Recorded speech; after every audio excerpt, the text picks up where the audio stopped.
Welcome everybody to another At Home with Theosophy. This is the third class and we are exploring the book Karma by Annie Besant. We are going to see tonight some details as to how karma is produced.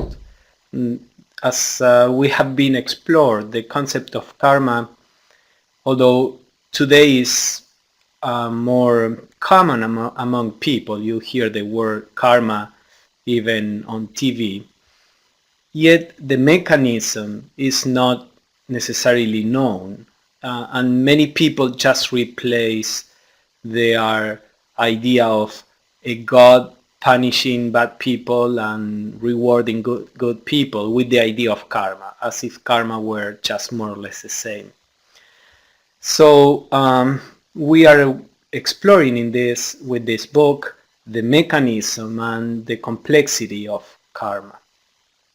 So let us go on with Annie Besant's explanation. Today the main subject is the making of karma in detail, because in the previous class we saw the general idea of karma. So now we are going to see in a more detailed way. Annie Besant says the soul in man, the ego, or sometimes, because this comes from the Greek word ego, which means I-ness. In Theosophy we have a higher sense of I-ness, which is a spiritual I-ness, that's the higher ego, or some people say higher ego, to differentiate it from the lower ego, which is the one that is normally talked about in psychology, for example. The lower ego is a sense of I am this personality. So we can pronounce it ego when we are talking about the higher sense of I-ness, the source of our sense of I-ness. So the soul in man, the ego, the maker of karma, must be recognized by the student as a growing entity, a living individual, who increases in wisdom and in mental stature as he treads the paths of his aeonian evolution. The idea is that this ego is, we have the divine spark, which is one universal consciousness that is at the basis of every kind of manifestation in the universe. In the Theosophical view, there is a unity from which everything comes. When that unity expresses on the mental plane, then it assumes the form of different individualities, and that is what we call the ego in each one of us. So in a certain sense, you can say that the soul in each human being is the divine oneself trying to experience the universe through the different manifestations that are each one of us. So on the mental plane, this divine spark is learning how to relate to the world of manifestation. And although in its essential nature it's always perfect and is beyond any evolution, on the planes of manifestations, it is in a process of learning and growing and self-discovery. We cannot get into this too deeply because that is a whole class in itself. But keep that in mind to understand what Annie Besant is saying. So she says that the ego, the divine spark, while working on the mental plane and the lower planes, is an entity that grows, that evolves. And the fundamental identity of the higher and lower manas must be constantly kept in mind. So the soul is the source of what we call mind. At the level of the soul, this mind is omniscient. Blavatsky used to use the phrase inherent omniscience, meaning that on the mental plane, whatever is presented to the perception of the soul can be perceived as it really is, at least on that plane. There is no possibility of confusion or misunderstanding. Now, when the soul incarnates in a body and tries to express through the physical brain, that is what we call the lower mind. So the higher mind would be the real mind of the soul, and the lower mind is the mind that we are using right now, which is just a fragment of this omniscience that is our true nature. And this fragment is conditioned and is unable to perceive but the appearance of things. Now, anyway, although there is such a difference between this very limited mind and the omniscient mind that is the mind of the soul, both are one single principle. So Annie Besant says that that is something important to keep in mind. Many times when we think of the soul, we think of something up there, kind of attached to us, as if it were a balloon floating there, and it's attached to us, and we are the real self that has attached a soul or has attached a spirit or whatever.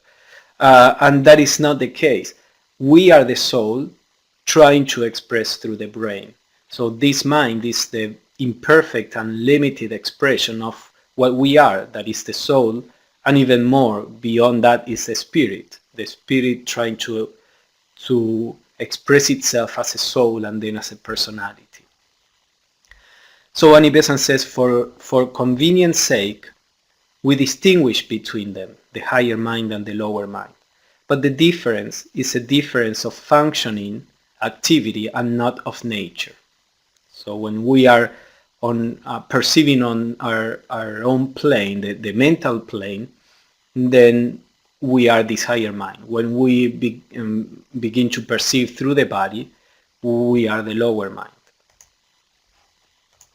So the higher mind, or the higher manas is a Sanskrit word as we saw, is manas working on the spiritual plane, in possession of its full consciousness of its own past. On the level of the soul, all the past, all the different experiences that the soul had during all the incarnations are present. They are actual memory, so to say, for the soul. But that is not the case when we incarnate. So she says the lower manas is a manas working on the psychic or astral plane with all its activities intermingled with and colored by the desired nature. The home of the soul is this mental plane. We saw these planes on the first class. Then a lower plane is the astral plane, the plane that is the realm of the emotions and the desires and the passions.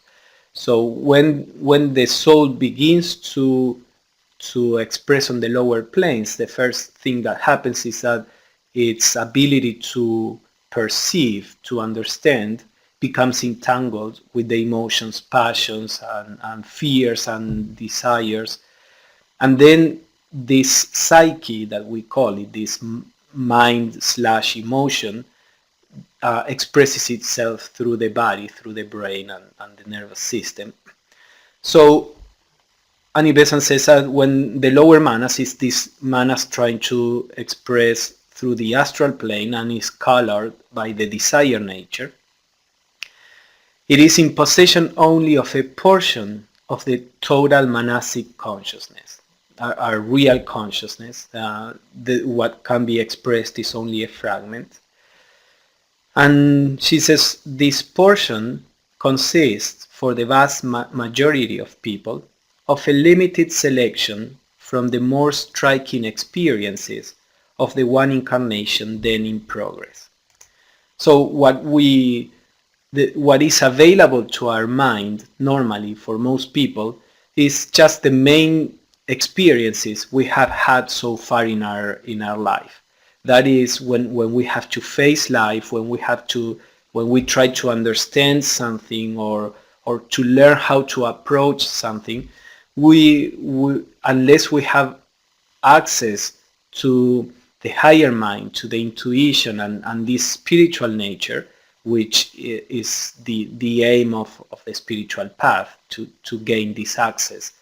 Unless we do have some access to that, we face life based on the experience, or as Annie Besant says there, the most striking experience that we have had so far in life.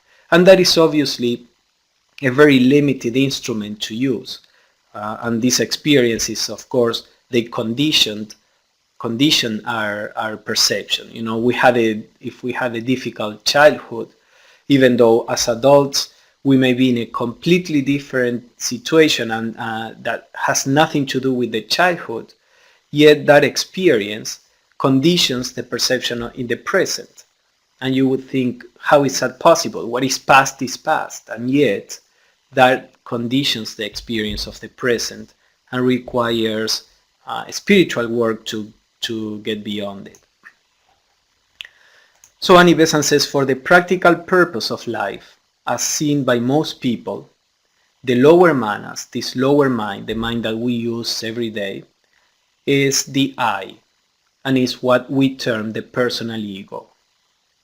The voice of conscience, vaguely and confusedly regarded as supernatural, as the voice of God, is for them the only manifestation of the higher manas on the psychic plane. So this still voice, so to say, that tells us what we should not do, the voice of conscience, is actually a reflection of the experience of the soul, the higher ego.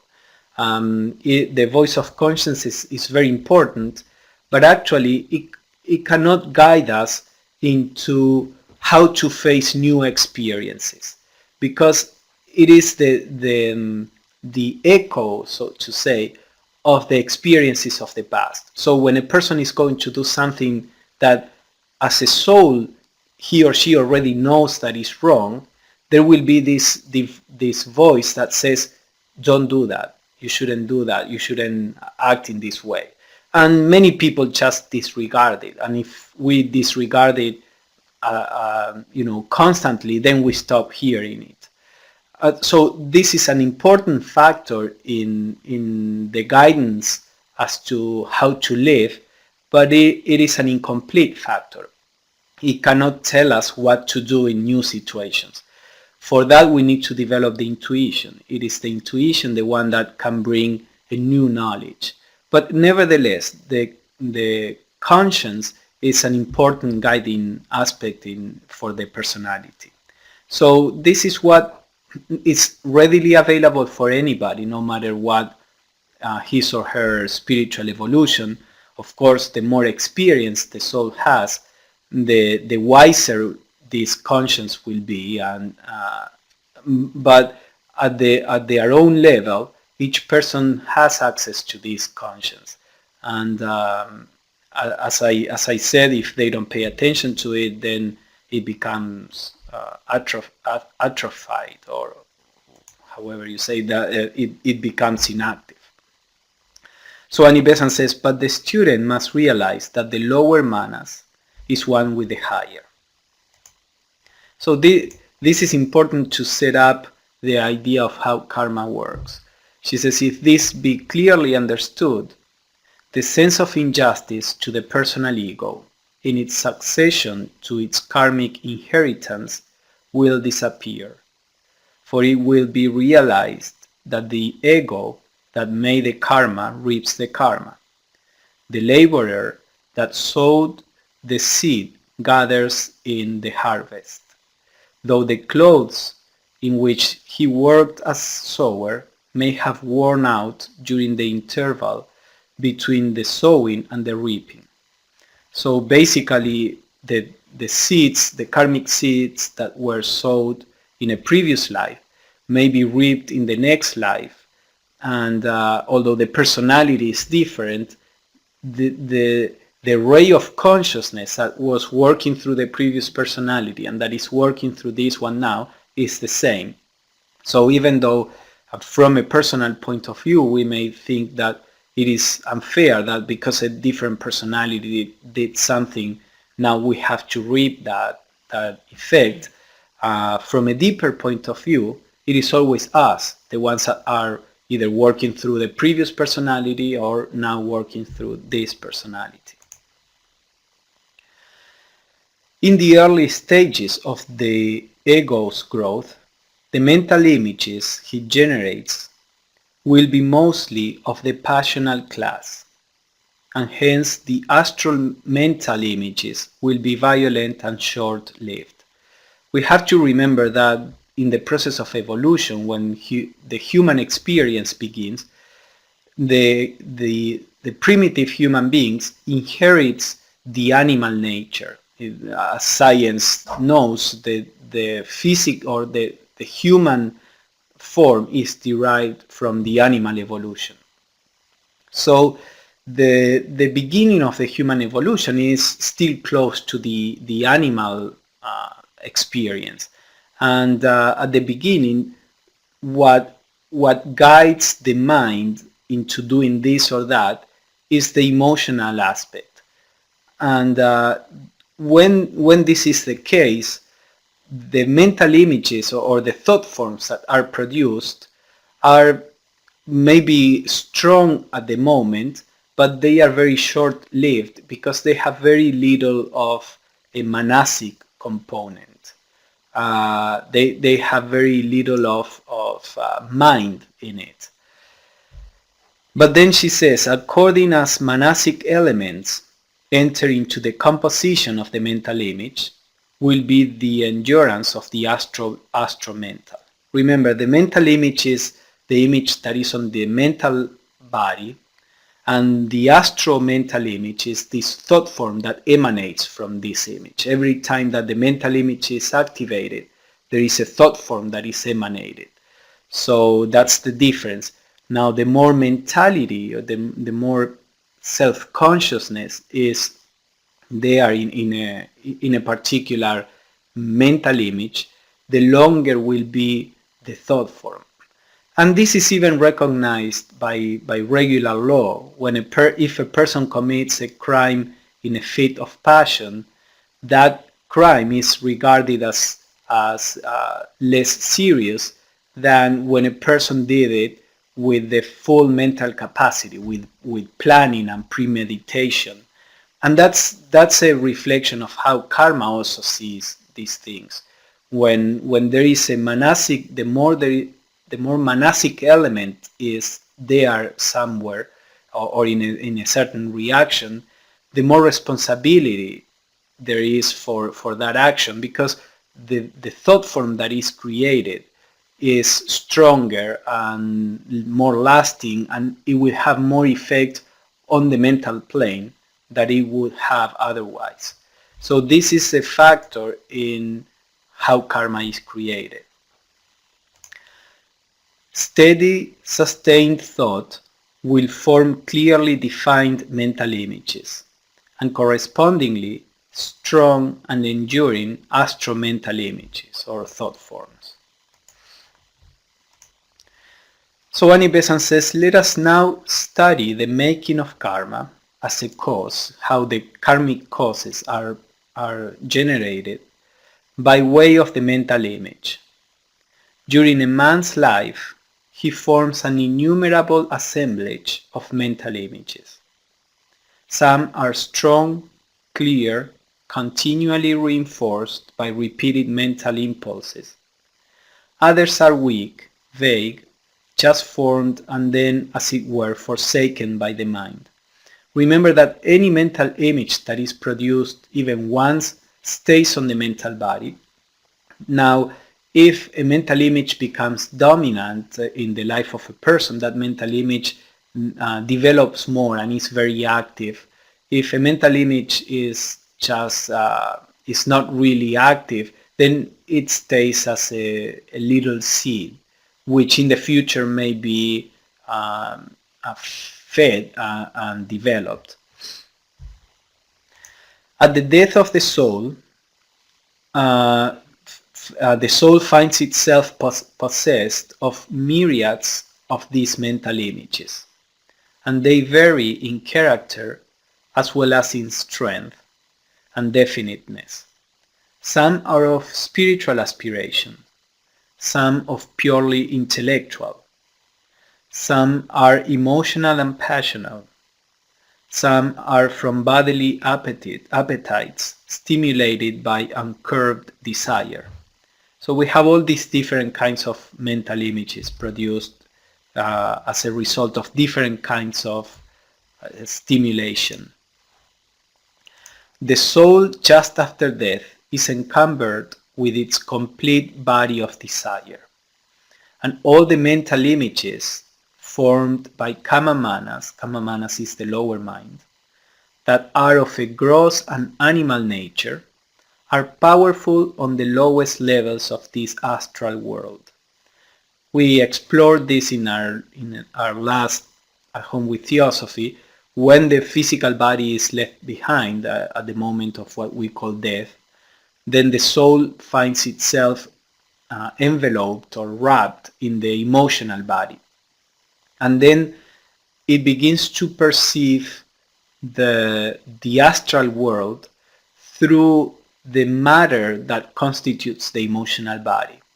So what happens is that the grossest matter is the first thing that is available for the soul. So if the person fed these denser kind of vibrations, desires and passions and selfishness, then that becomes the organ of perception of the soul on the astral plane. And of course, if we put blue glasses, we see everything tainted by the blue color. So if the soul perceives through these lower emotions, it relates to the astral plane from that fear or jealousy or passion.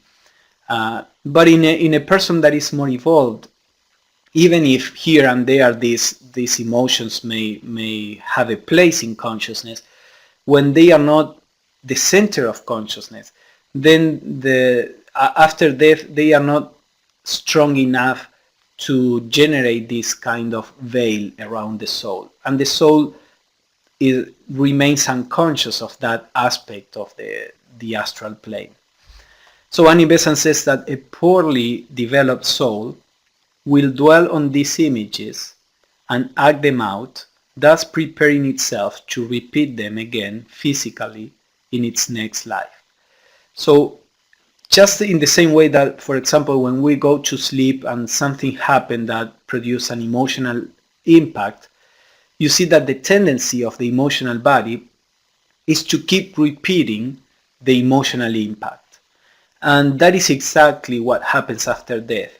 When the physical body is left behind, the soul finds itself in this emotional body, and there is the tendency to repeat the main emotions and the main desires and passions that were important during life. Now, with each repetition, there is a strengthening of that particular tendency, and that is the problem. That is why every spiritual teaching talk about trying to work on the lower nature, on the desires and the passions while we are alive, because after death we cannot work on them anymore, and they will become actually increased by this constant repetition. As we are going to see later, this also happens with the good qualities. The good qualities are also reinforced after death.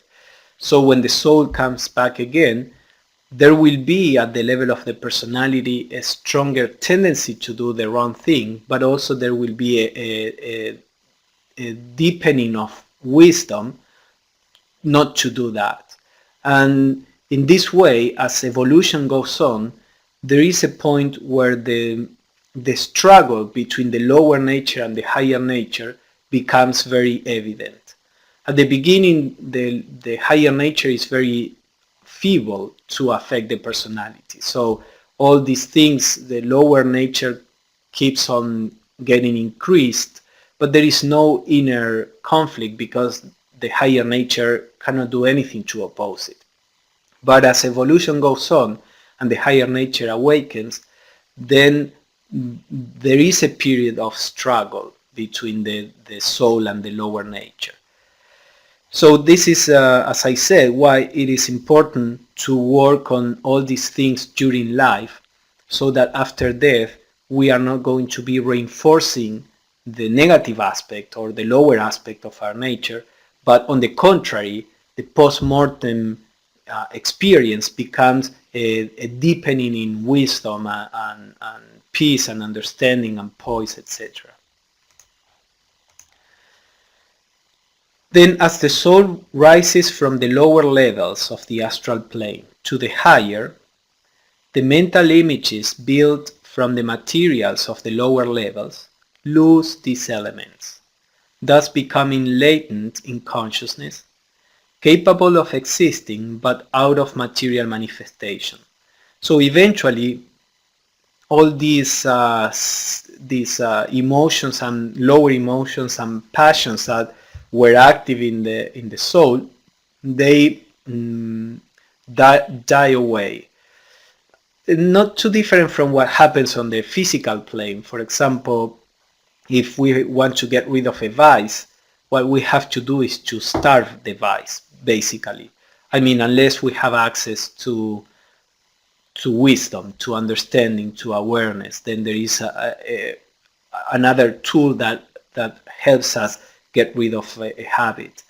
But in the normal working of consciousness at the stage of evolution in which most humanity is now, the way to get rid of a habit is just by starving it out. And eventually the tendency to do that disappears.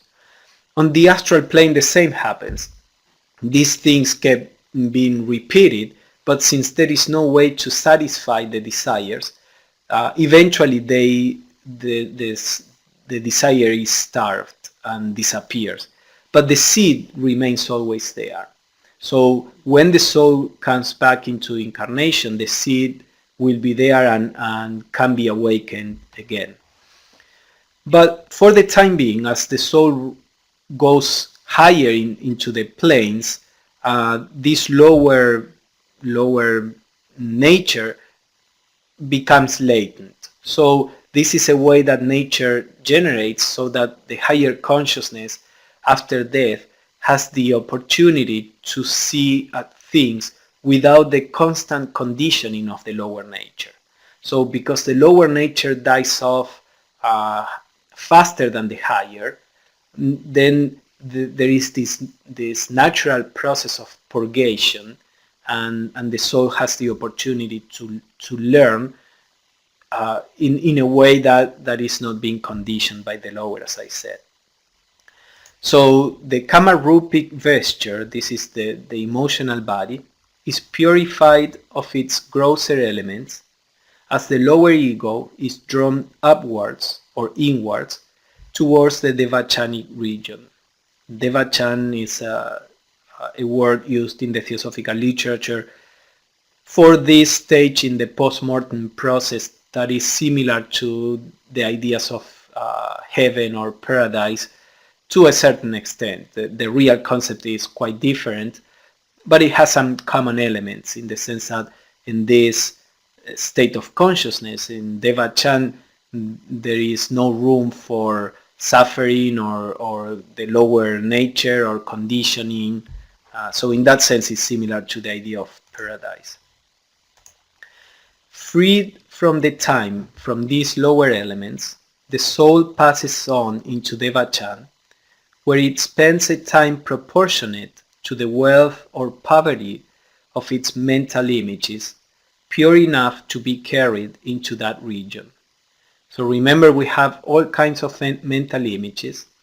Some of them are connected to lower forms of energy or thoughts or emotions, and those can be active only on the lower planes. As the soul goes to the higher planes, then all these seeds become latent, and the ones that are active are only the mental images that are in tune with these higher planes. So if during life a person generated these seeds, these mental images connected to the spiritual nature, to things related to love, compassion, peace, joy, wisdom, then the soul has those seeds to work on the devachanic plane. But if the person never generated these mental images, then there is nothing that the soul can really reap from that personality, and there is a process of incarnation far faster than if there is something that the soul can actually assimilate on the higher planes.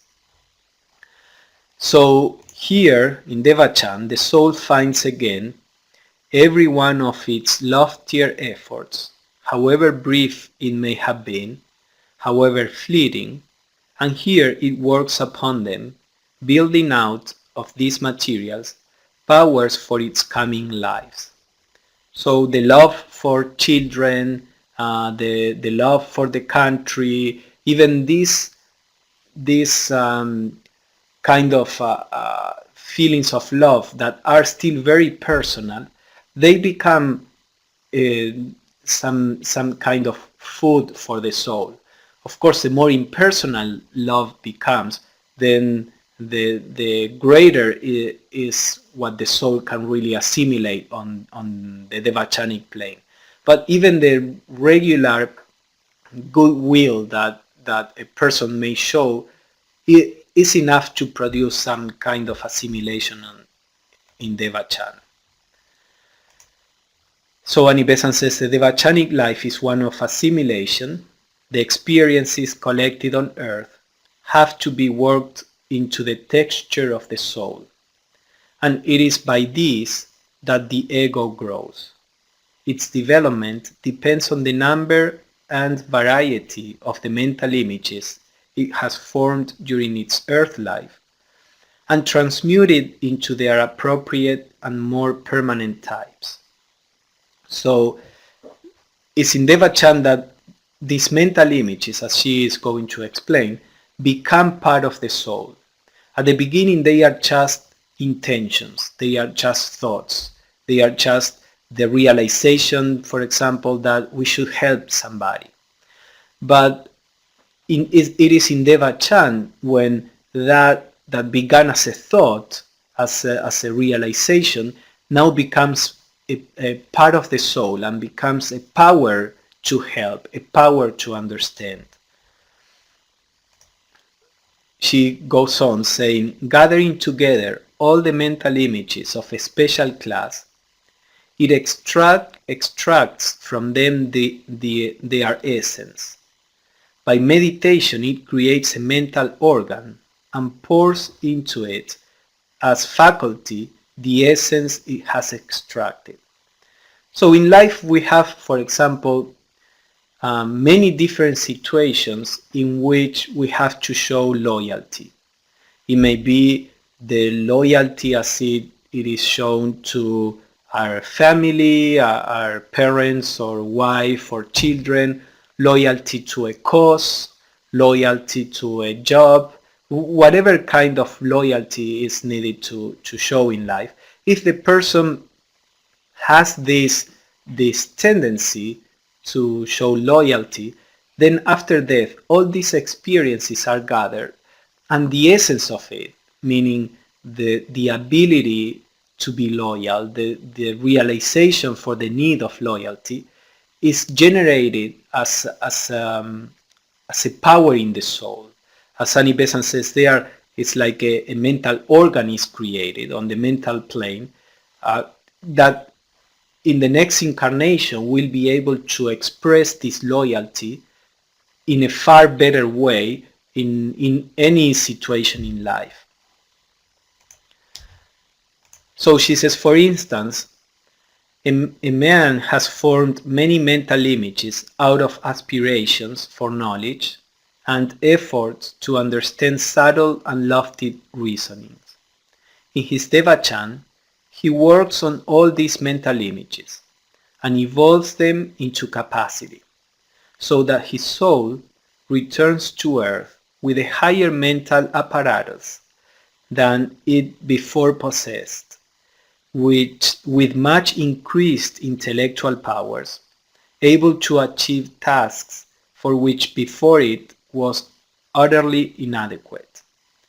This is the transformation of the mental images, by which they cease to be images created and worked on by the soul to become its powers, part of its very nature.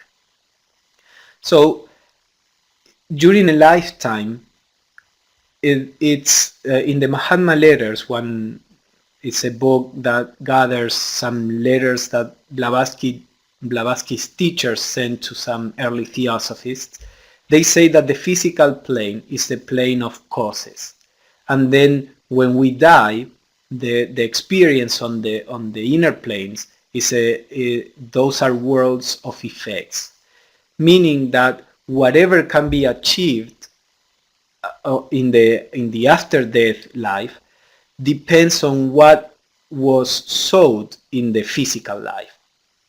So in this case, when we make an effort in any direction, that effort will become some kind of ability or opportunity in the future, as we are going to say. It will, for the most part, it will produce results in the future after the soul had the opportunity to assimilate it. So most of the growth, especially in the normal person, I mean by normal in the common people at this point in evolution, most of the growth is really done after the physical life is over, when the soul can assimilate, has the possibility of leaving behind the physical body, leaving behind the emotions and the lower mind, or the lower aspects of the mind, and can focus on the essence of the experience. Now, as evolution goes on, this process that happens in devachans for most people can happen in the physical life for the spiritual aspirant. When we start living in a way with self-awareness, when we start living thinking over the things that happen in life, when we start having moments for meditation or reflection, when we start doing all that, then the soul can assimilate the lessons in life even while the soul is incarnated. So this is what sometimes you will see in the Theosophical literature, the idea that we need to have the devachan in life, and this is what is meant, that we can learn during life, so that doesn't have to happen in the post-mortem process, in devachan. Ed raised his hand. Let's see, what do you want to comment, Ed?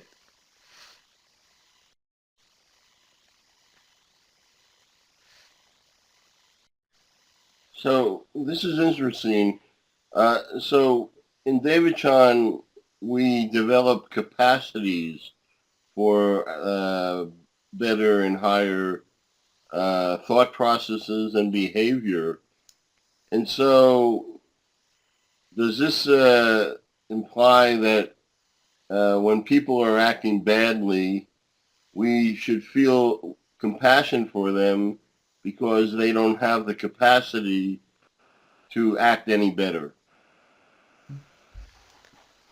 Yes, definitely. That's the idea of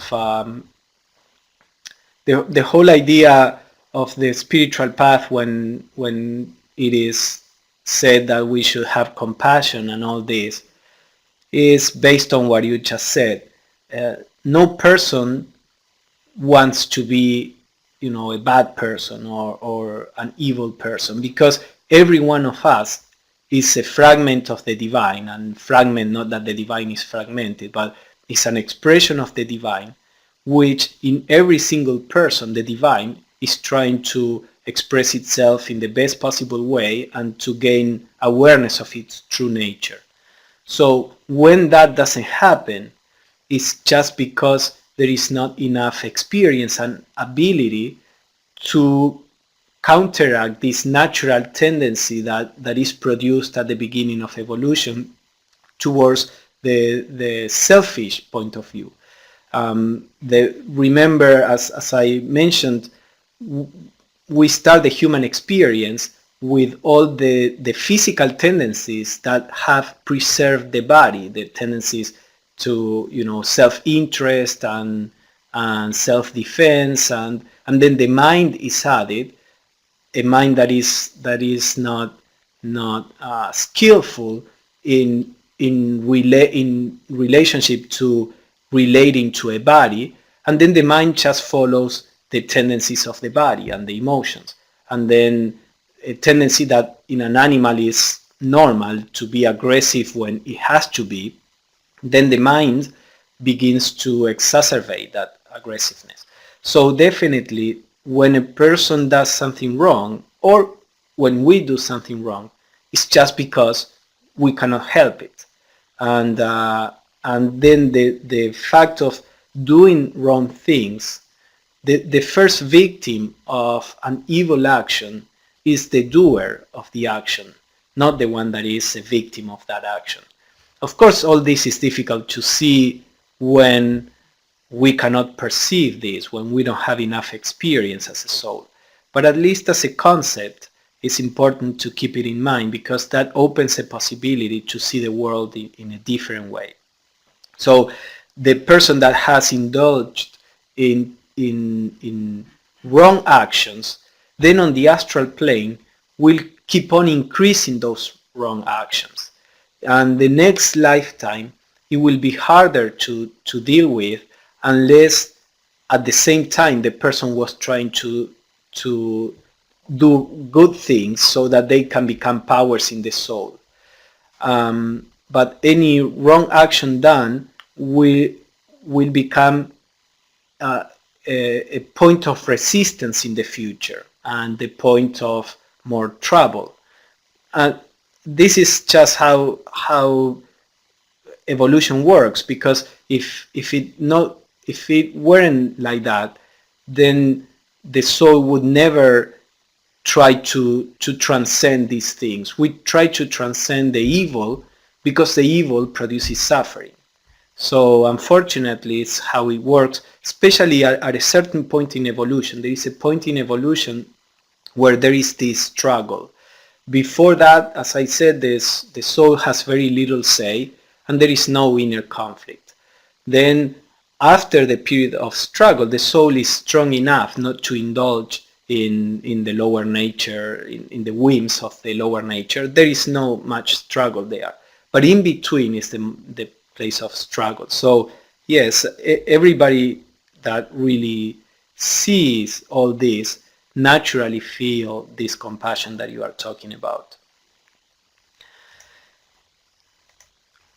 So now Annie Besant, with this foundation, she starts examining how things or the effect of certain attitudes in the next lifetime. So for example, talking about aspirations, she says, if a man desires to possess certain qualities that he doesn't have, he can ensure their development by deliberately willing to acquire them, persistently keeping their acquirement in view.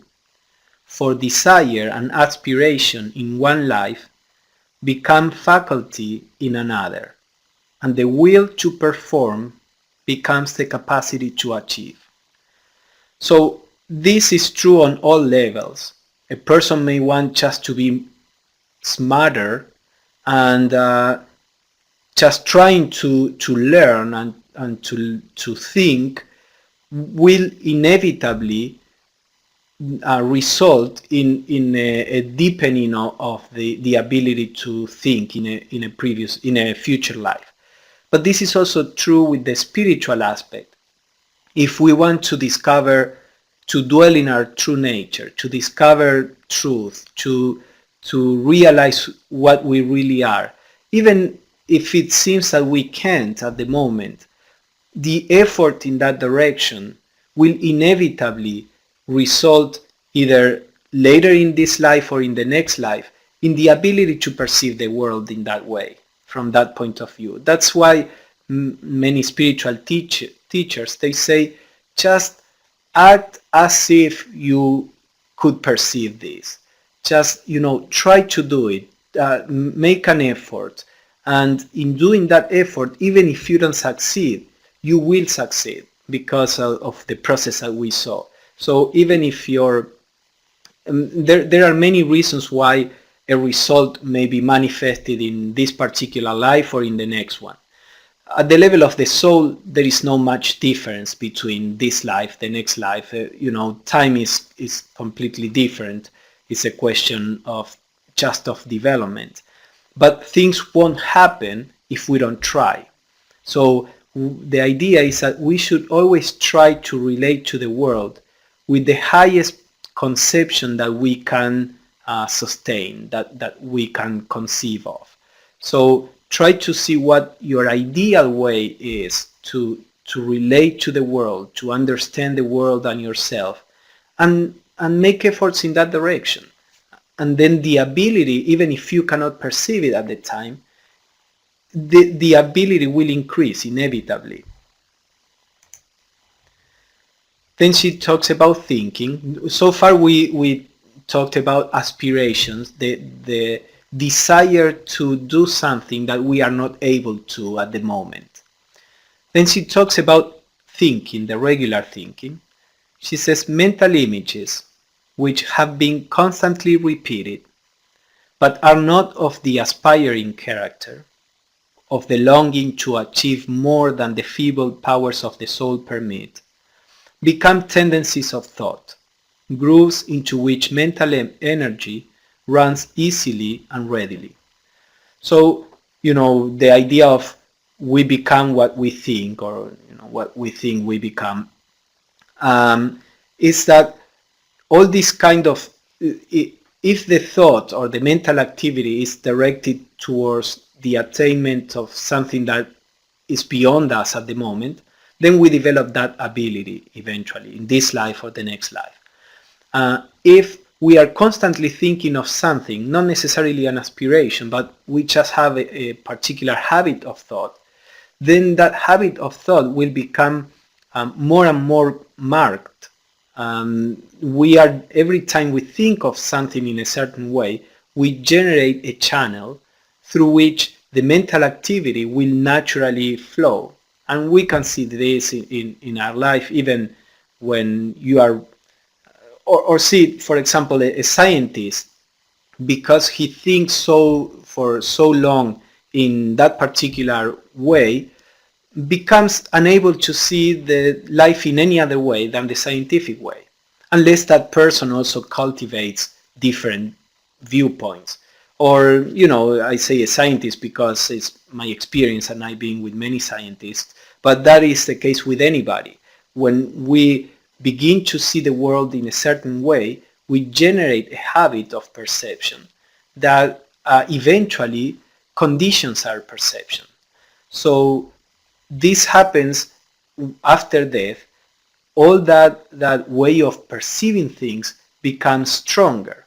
This is also why it is important not to Krishnamurti, for example, who was a contemporary philosopher related to the TS.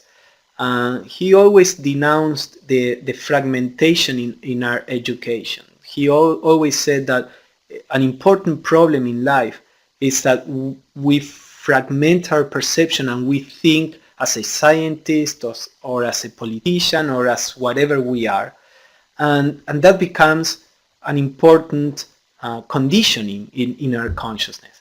If we try to have an open mind and we try to appreciate different aspects of life, then this conditioning will not become so marked, because we will have always different avenues to appreciate or to perceive life. So Annie Besant says, hence the importance of not creating trivial mental images and letting them dwell in the mind. These will persist and form channels for future outpourings of mental force as the paths of least resistance. And many times we generate a habit just because of carelessness. We are maybe in a family or with a person or in a situation or a country where people think in that way, and we just assume that way of thinking, and then, as we saw in the first classes, they become conditioning. So far we saw aspirations, and we can see here in the chart, we saw that aspirations and desires in the sense of aspiration, become capacities, and repeated thoughts become tendencies of thinking, tendencies of perceiving. So then Annie Besant talks about unfulfilled will or desire, and she says the will or desire to perform a certain action, such will or desire having been frustrated not by want of ability but by want of opportunity or by circumstances forbidding accomplishment, will cause mental images which, if the action be of a high and pure nature, will be acted out in thought on the devachanic plane, and will be precipitated as actions on returning to earth. The physical act is inevitable when the mental image has been realized as action on the devachanic plane. So the desire to do something when we don't have the opportunity to, maybe some people would like to help, to be able to help, but the current circumstances don't allow it. The person may be in charge of a family or a business, or may not have the physical strength or the mental strength. For whatever reason, if the person just doesn't have the opportunity to do it, that desire will generate in the opportunities in the future. That person will be born in a country or a family or a circumstance in which he or she will be able to do what he desired to do. This both on a higher or lower aspect. If a person wants to be a leader of something and has this ambition and doesn't have the opportunity because he doesn't have the right circumstances around, even if that person doesn't have the capacity, then in the next life he will be born in a situation where he can become a leader. Now the problem with the desires, this phrase, be careful of what you desire because you may be granted that desire. The problem is that then this person, if it was just out of ambition that he wanted to be the leader of something, will not be fit to be the leader of whatever opportunity he created by his own desire, and then he will generate a lot of bad karma for the future. So this is why we have to be very careful with what we desire. Many times we keep pushing life and asking for things that we are not ready really to do. It's just our ambition, our necessity to feel whatever we need to feel. And if we push life will respond and will bring the opportunity in the future. But then we won't be fit to take that opportunity, and then that opportunity is a curse more than a blessing. So if we desire things, if we have these aspirations, it should be something, a pure aspiration. A pure aspiration will never backfire. So not something that is based on personal ambition, personal desire, but the aspirations that have to do with our true nature, which is unity, they always will generate a situation that the soul can do something for others and also grow in the meantime. So Ed again. Yes, go ahead, Ed. Is there really good and bad karma, or is there just karma we like and karma we don't like? Yes, I tend to see it that way. Many times what we think is bad karma, because, I mean, we call bad karma something that brings suffering or frustration, and call good karma something that we like, that brings pleasure or the ability to do something. But many times it is just the opposite. In the case of this unworthy leader, for example, he would regard good karma, the possibility of being, the boss, and that is actually bad karma, because that will generate more suffering in the future. Or a person may be put in a situation that is very unpleasant, but that may be a very good karma for the person, because that may be how that person is developing all these abilities that will be with him as a soul for all eternity. So good karma and bad karma is very relative. We would say pleasant karma or unpleasant karma, and many times, as I said, they are the opposite to what we would think. So she says was talking about the higher desires, that in devachan all these desires have the opportunity to be fulfilled in a certain sense, and then they will be fulfilled on the physical plane. And then she says the same law applies to mental images formed out of baser desires, though these never pass into devachan, but they are subjective to the process before described, the idea that they are repeated on the astral plane, to be reformed or formed again on the way back to earth. Repeated covetous desires, for instance, out of which mental images are formed, will crystallize out as acts of theft when circumstances are propitious. The causative karma is complete, and the physical act has become the inevitable effect. She actually says that that the desire, for example, to steal on the astral plane, if that was part of an important part of the consciousness in the person, on the astral plane will keep on repeating itself, and that will generate the person to be born in a situation where stealing is possible and even encouraged. So what we desire will be produced in the future. Nature always answers our desires. Maybe not right now in this life, but it will be in the next one. So Annie Besant says that this sometimes produces a sense of, well, then this person doesn't have the opportunity to choose. And we see that many times. Some people are born in a situation where it's very difficult that they could do anything different. And Annie Besant explained, the freedom of choice has been exhausted in choosing over and over again to make the mental image, and the physical is constrained to obey the mental impulse. So that person chose to feed that kind of mental image, and at a certain point it becomes an inevitable cause, a cause that will produce an inevitable effect. So she says, it must not be forgotten that the repetition of an act tends to make the act automatic, and this law works on planes other than the physical. If then an action be constantly repeated on the psychic plane, in our mind and emotions, it will become automatic, and when opportunity offers, will automatically be imitated on the physical.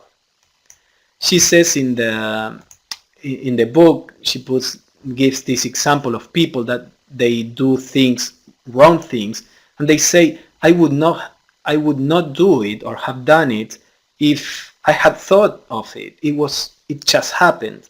And Annie Besant says they are completely right. It's not that they wanted to do it, but they set up the cause previously, and then it's inevitable to do it. This also brings an important teaching as to how to deal with ourselves. In another book, I think it was in another book, Annie Besant says that what we actually do in life is the result of the past, not the present. If you do something wrong right now, it's not your present, it's your past, what was generated in the past that is manifesting now, and it's inevitable. What is your present is what you want to do, what you really wanted to do. That is your present. So sometimes we want to do the right thing and we end up doing the wrong thing. But that doing the wrong thing is the effect from the past. It's not generating a karma for the future if you were trying to do the right thing.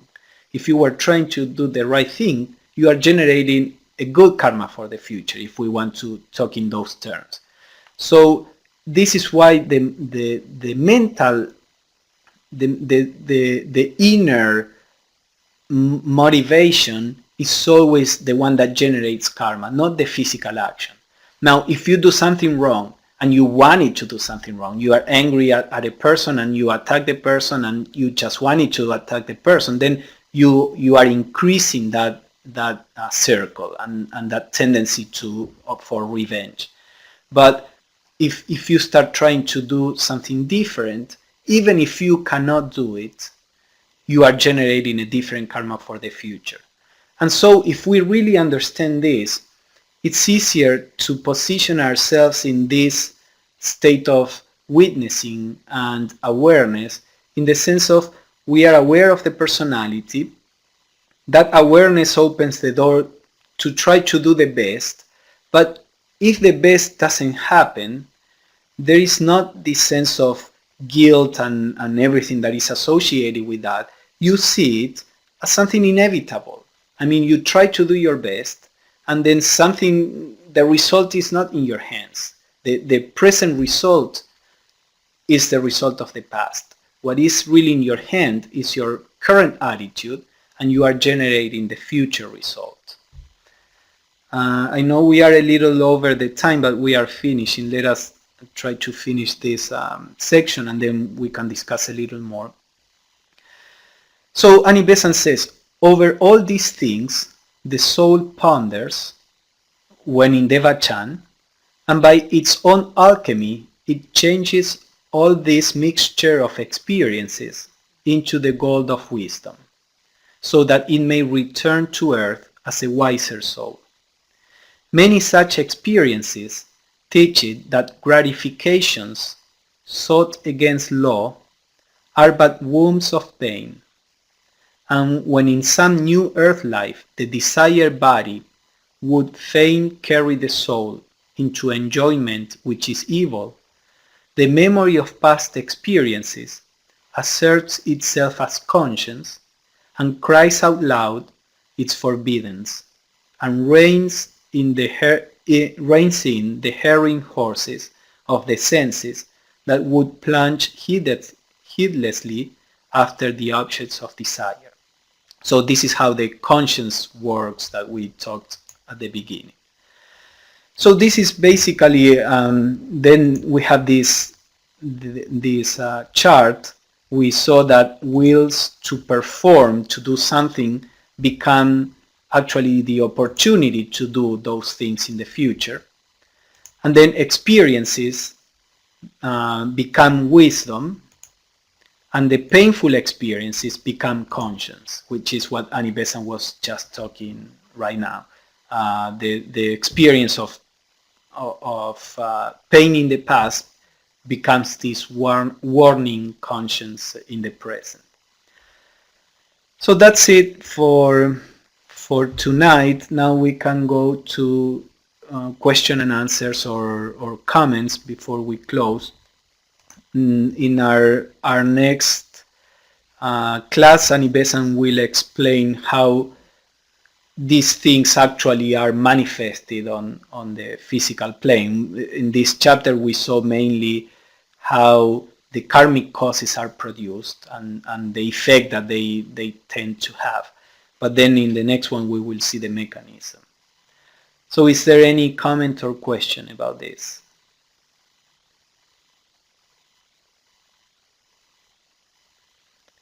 Diana is typing there. We'll wait for her to finish. No, she's not asking anything. Okay. Yes, it's very interesting. I find, I mean, when we understand all these processes, it's always a support for our minds, because the one that is confused is the mind. The mind, is confused as to how to interpret the world and how to relate to ourselves. So when the mind sees these explanations and they make sense, it's a support for the mind to stop going in a certain direction, so that our awareness can, has a field that is not going into the wrong direction so actively. So it helps. So Janet says, very good, much to try to live up to. Yes, of course. I mean, knowing these things for most people is important to bring awareness. Then the actual ability to not to be dragged by the emotions and the lower nature requires work. So just knowing about this is not going necessarily to change that, but as I said, it's a support for the change in direction. So we have to be patient, and again, remember, just keep trying, because the aspirations and desires become capacities. So if we resonate with this, and this is our ideal, or this becomes an ideal for us, then just try to do it and forget about the results. Don't worry about the result. Don't worry if you can or cannot do it. Because as we saw in the first class, this is a law. Annie Besant said that there is a law on the inner planes that is you cannot break.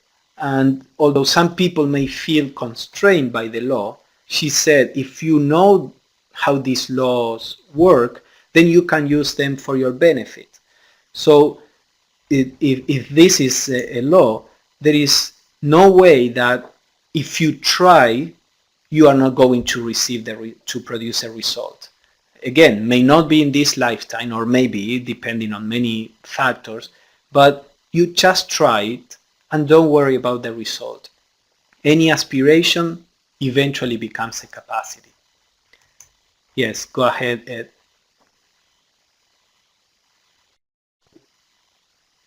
How do you avoid the ego co-opting this information and saying, "Oh, good, I can now control my environment better, and I could rise to the greatness which I am." Mm-hmm. Yes, I think that's probably how these teachings are taken at first in general, and you can see even in the New Age teachings many times all this is turned as a tool to satisfy desires. All this idea that we can really control our destiny. Then they say, okay, then if I want a car, I just have to desire the car, and then I'll have a car. And it's not untrue. Maybe you won't have a car in this lifetime. You will have a car or a spaceship in your future life, whatever.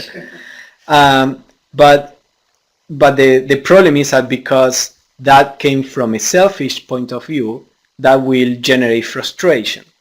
So the way to counteract that is just with maturity, and unfortunately many times the maturity comes with experience. The soul learns that, yeah, this may be true, but as long as I'm working through identify with the personal nature, then this is not going to produce happiness. Anyway, it produces suffering. So it's good to keep this in mind that you are saying, and to me, it all depends on the level of awareness that a person works on. Because from a higher point of view, what you see here is that if you recognize that you are identified with the personality, and that the personality is not what we really are, or it's just a fragment of the whole that we are.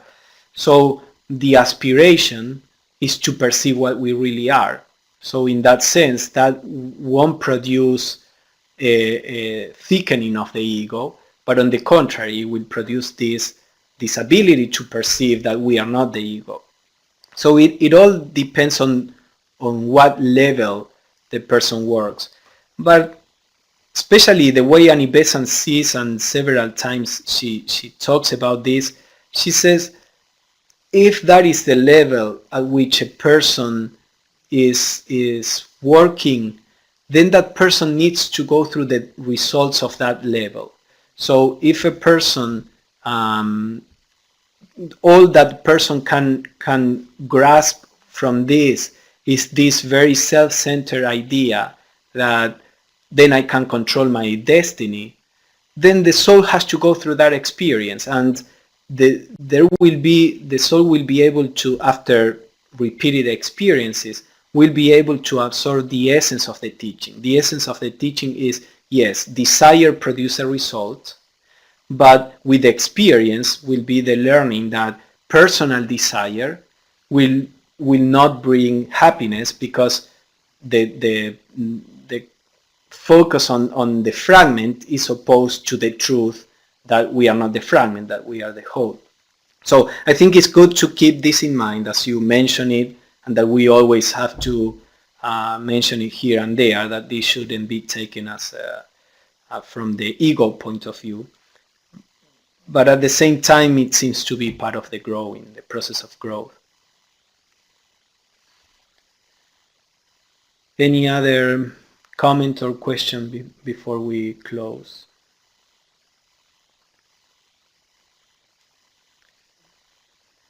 All right, a lot to think, I guess. I always enjoy these kind of books, and give a lot of food for thinking and pondering over. As I did last week, I will send a proposed exercise if you want to try to, to use this book to pay attention to specific aspects of life, or the spiritual life. So I'll send a proposed exercise in case you want to try. Thank you everybody for joining us, and I hope you have a great week. See you next Tuesday. Bye-bye.